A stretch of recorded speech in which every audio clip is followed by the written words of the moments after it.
Assalamualaikum warahmatullahi wabarakatuh. Nama saya Faresa Nurhaliza, perwakilan dari kelompok 7. Di sini saya akan mewakili kelompok saya untuk mempresentasikan tugas kelompok promosi kesehatan tentang cervical cancer. Apa itu cervical cancer? Cervical cancer merupakan penyakit tumor ganas di leher rahim yang dapat menyebar ke organ-organ yang lain dan menyebabkan kematian. Apa penyebab kanker serviks?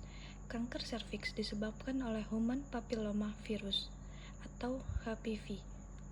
Infeksi dengan virus tersebut seringkali tidak menimbulkan gejala. Banyak orang tidak tahu mereka terinfeksi virus tersebut, dan banyak orang yang dapat menularkan virus tersebut tanpa menyadarinya. Menurut WHO, setiap 2 menit di dunia dan 1 jam di Indonesia, satu wanita meninggal karena terkena kanker serviks. Gejala dari kanker serviks tersebut antara lain yaitu pertama, keputihan atau keluar cairan encer dari vagina. Yang kedua, pendarahan setelah senggama. Yang ketiga, timbulnya pendarahan setelah masa menopause. Yang keempat, timbulnya nyeri panggul atau pelvis atau perut bagian bawah. Yang kelima, pada stadium lanjut, badan menjadi kurus kering karena kurang gizi, edema kaki, timbul iritasi kandung kencing dan poros usus besar bagian bawah. Klarifikasi kanker serviks. Pada stadium 1, sel kanker berkembang biak dari permukaan mulut rahim ke bagian dalam jaringan mulut rahim. Selanjutnya, perlahan masuk ke dalam rahim dan kelenjar getah bening yang ada di sekitar mulut rahim. Pada stadium 2, sel kanker masuk ke dalam rahim atau uterus, tetapi tak sampai menembus organ lain di sekitar rahim. Namun demikian, sel kanker juga bisa ditemukan pada kelenjar getah bening di daerah sekitar rahim. Pada stadium 3, sel kanker mulai menembus vagina dan juga masuk ke dalam rongga panggul.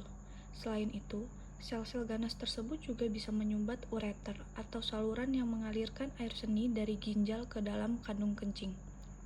Stadium 4, pada tahap ini kanker menjalar ke organ-organ lainnya, termasuk organ yang letaknya jauh dari rahim seperti hati, tulang, dan paru. Faktor resiko penyebab terjadinya kanker serviks antara lain, yang pertama, berganti-ganti pasangan seksual, yang kedua, merokok dan minum minuman keras, yang ketiga, terlalu banyak melahirkan, yang keempat, melakukan hubungan seksual di bawah usia 20 tahun, dan yang terakhir yaitu tidak menjaga kebersihan organ genitalia. Pendekatan epidemiologi pada penderita kanker serviks. Yang pertama, faktor agen. Host atau penjamu dalam hal ini adalah manusia. Untuk kanker serviks ini adalah spesifik, yaitu perempuan dengan perilaku beresiko atau tidak mempunyai kode genetik tertentu yang peka terhadap terbentuknya sel-sel kanker. Yang kedua, faktor agen.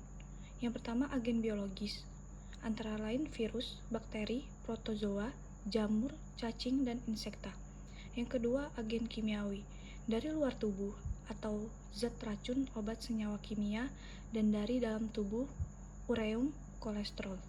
Yang ketiga yaitu agen fisika, panas atau luka bakar, irisan, tikaman, pukulan, radiasi, dan lain-lain. Agen nutrisi, kekurangan atau kelebihan nutrisi seperti protein, lemak, karbohidrat, vitamin, mineral, dan air. Agen psikis, penyebab penyakit jiwa dan gangguan tingkah laku. Dan yang terakhir yaitu faktor lingkungan. Faktor lingkungan merupakan ekstrinsik faktor yang menyerupai agen dan peluang untuk terpapar. Pencegahan yang dapat dilakukan dan deteksi dini kanker serviks. Yang pertama yaitu melakukan vaksinisasi HPV atau dengan melakukan screening dengan tes IVA. Tes IVA dilakukan untuk wanita yang sudah pernah melakukan hubungan seksual, dilakukan minimal 1 tahun sekali, dapat dilakukan melalui bidan atau dokter di puskesmas atau rumah sakit. Pengobatan untuk penyakit kanker serviks antara lain pembedahan, terapi penyinaran, atau dengan melakukan kemoterapi. Di sini terdapat gambar normal serviks, dan yang kedua ini yaitu cervix with aceto white lesion. Dan di sini terdapat gambar orang yang terkena atau positif kanker serviks. Jadi kesimpulannya, Kanker serviks merupakan kanker peringkat pertama di Indonesia dan peringkat kedua di dunia yang diderita oleh wanita. Di seluruh dunia, setiap 2 menit atau setiap 1 jam di Indonesia seseorang perempuan meninggal akibat kanker serviks. Dari data di atas, maka sangat penting bagi perempuan untuk mengetahui dengan baik apa itu kanker serviks sehingga dapat mengambil langkah pencegahan yang tepat. Sekian yang dapat saya sampaikan, lebih dan kurangnya saya mohon maaf. Wassalamualaikum warahmatullahi wabarakatuh. Terima kasih.